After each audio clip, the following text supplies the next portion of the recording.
the things spin! Now here we've got our A4 piece of paper again, and just like the gliders we made earlier and the wings, this is going to take the wing in a different direction. We're going to see if we can make a spinning wing, a bit like a sycamore seed.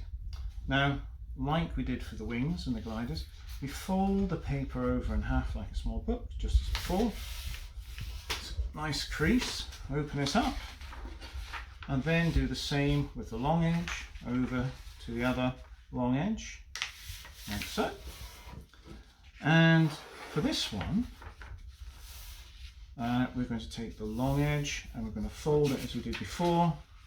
This is a variant on the wing.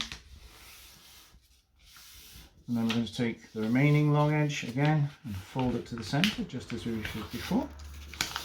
And then flip it over. But this time, I'm going to use a Pritt stick. Now, if you don't have a Pritt stick or a glue like that, you can use sellotape.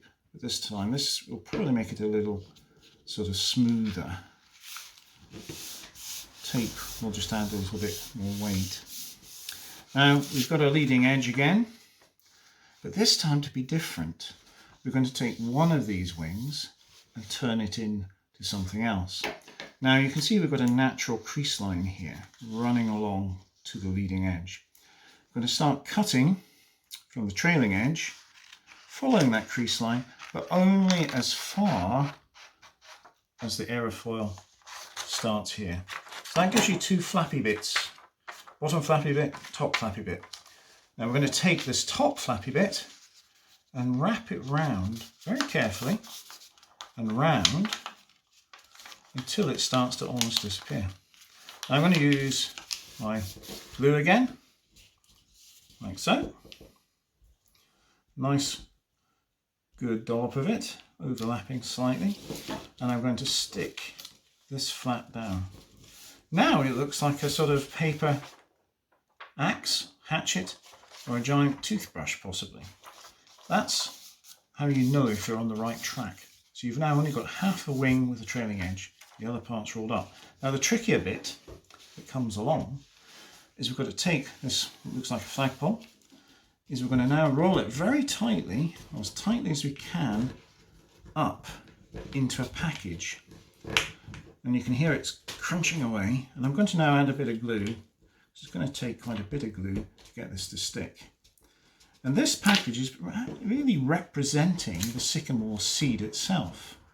And once I've got it as far as it will go, press it down really hard. You can maybe use a peg for this to hold it down and stick. I'm going to keep it pressed with my thumb.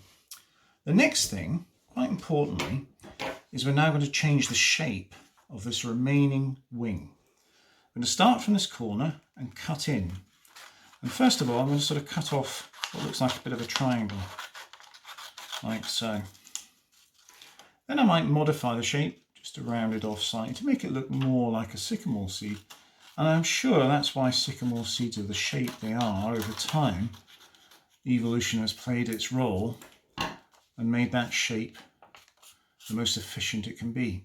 Now you've got the thick leading edge, you've got the thin trailing edge, you've got what we call now the seed pod here, where the seed would be kept, and that is rolled up and being the weight. Now outside, with all my special crew, we'll be out in the garden and we'll see how these work. Now I was explaining about the sycamore as we made it. You can see that we have the leading edge and the weighted part that we rolled up, which is representing the seed of the sycamore, and then the thin trailing edge.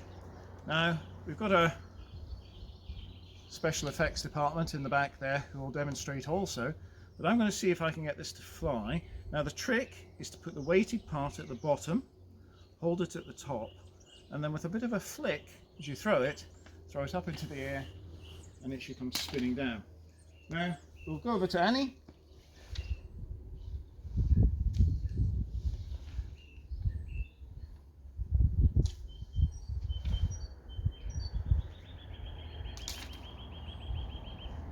And as you can see, they spin.